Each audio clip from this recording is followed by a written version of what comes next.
nga ng Sabado ay tumakas muna kami dahil nga magbe-birthday na ako bukas. Char.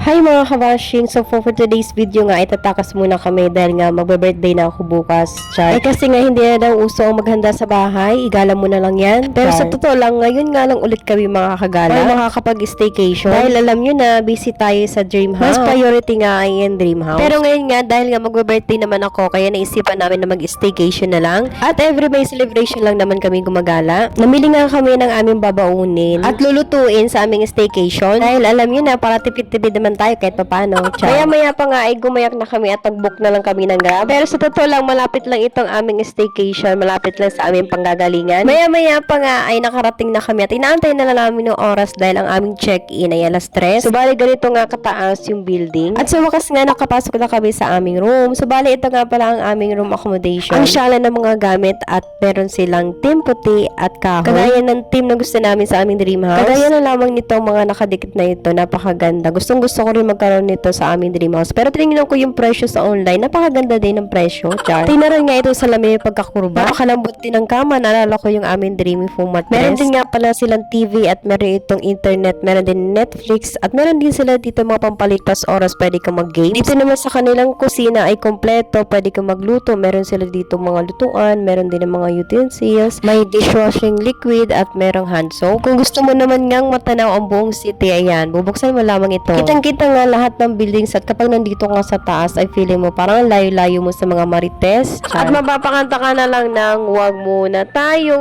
umuwi.